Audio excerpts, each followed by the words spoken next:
शबरी की साधना। शबरी भगवान राम की परम भक्त थी। वह शबर जाति की एक भोली भाली लड़की थी। शबर जाति के लोग देखने में बहुत कुरूप होते हैं, लेकिन शबरी इतनी कुरूप थी कि शबर जाति के लोग भी उसका तिरस्कार करते थे। शबरी के माँ बाप को शबरी के विवाह की बहुत चिंता होती थी।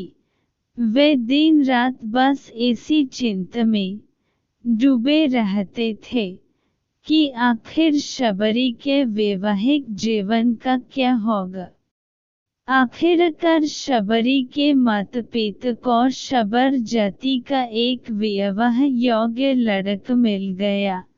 माता पिता के रात्रि में शबरी का विवाह कर उसे रात्रि में ही विदा कर दिया। उन्हें डर था कि कहीं लड़का शबरी को देखकर विवाह के लिए इनकार न कर दे। शबरी अपने पति के साथ रात्रि में ही निकल गई। आगे आगे शबरी का पति चल रहा था और पीछे पीछे शबरी। चलते चलते वे दंडकवन में आ पहुँचे। वहाँ उन्हें सुबह हो गई। लड़के ने सोचा, देखूं तो सही मेरी स्त्री कैसी दिखती है। लड़के ने पीछे मुड़कर देखा तो शबरी की कुरूपता देखकर वह डर गया। उसे लगा यह तो कोई राक्षस कुल ही है जो मुझे यहीं खा जाएगी। यह सोचकर लड़का शबरी को वहीं छोड़कर भाग गया। अब शबरी दंडकवन में अकेली रह गई। वह पीहर से तो आ गई थी, लेकिन उसे अपने ससुराल का कोई पता न था। अब शबरी जाए तो कहन जाए। दंडकवन में रहने वाले ऋषि शबरी को अछूत मानकर उसका तिरस्कार करने लगे। उसी वन में मतंग नाम के एक ऋषि महात्मा रहते थे। मतंग ऋषि को शबरी को देखकर उस पर दया आ गई। उन्होंने शबरी पर कृपा कर उसे अपने आश्रम में रहने के लिए शरण दे दी।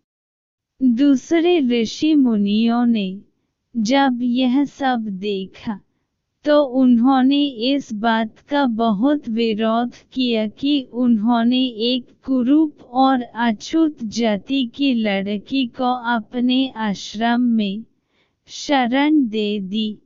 लेकिन मतंग ऋषि ने किसी की भी एक बात न सुनी। उन्होंने प्रेम से शबरी के सर पर हाथ रखा और कहा, बेटा तुम घबराओ नहीं। जैसे कोई पुत्री अपने माँ बाप के पास रहती है, वैसे ही तुम मेरे पास रह जाओ। शबरी अब खुशी खुशी मतंग ऋषि के आश्रम में रहने लगी। शबरी को ऋषि मुनियों की सेवा करने में बड़ा आनंद आता था। सब ऋषि मुनि शबरी का तिरस्कार करते थे, इसलिए शबरी छिप छिप कर उनकी सेवा किया करती थी। रात में जब सब सो जाया करते थे तो शबरी रात में ऋषियों के स्नान के लिए पंप सरोवर जाने वाले रास्ते को जाकर बुहर देती थी। जहाँ कंकड़ पत्थर पड़े होते थे, उन्हें हटकर वहाँ बालू बिछ देती थी। ऋषियों के लिए ईंधन लाकर रख देती थी। अगर कोई शबरी को देख लेता तो वह वहाँ से डर के मारे भाग जाती थी। उसे डर था कि कहीं मेरी छाया ऋषि मुनियों पर पड़ गई तो वह अशुद्ध हो जाएंगे। बस इसी प्रकार ऋषि मुनियों की सेवा में उसका समय बीतता गया।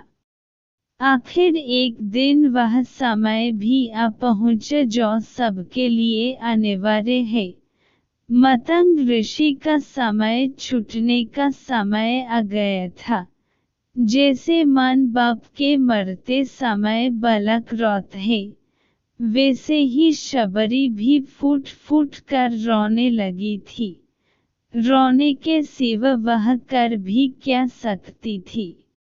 मतंग ऋषि ने शबरी को अपने पास बुलाया और कहा, बेटा, तुम चिंता न करो, एक दिन तुम्हारे पास भगवान राम आएंगे। बस इतना कहकर मतंग ऋषि शरीर छोड़कर चले गए। अब शबरी दिन रात भगवान राम की प्रतीक्षा करने लगी। रात में किसी जानवर के चलने से पत्तों की खड़खड़ाहट भी होती, ता शबरी बाहर आकर देखने लगी कि कहीं भगवान राम तो नहीं आ गए। वह प्रतिदिन कुटिया के बाहर पुष्प बेचती और तरह तरह के फल लाकर रख देती थी।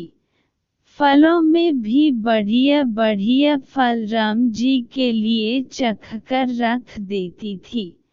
फिर राम जी नहीं आते तो अगले दिन फिर नए फल ले आती। राम जी को भोजन करने का उसके मन में बहुत उत्साह था।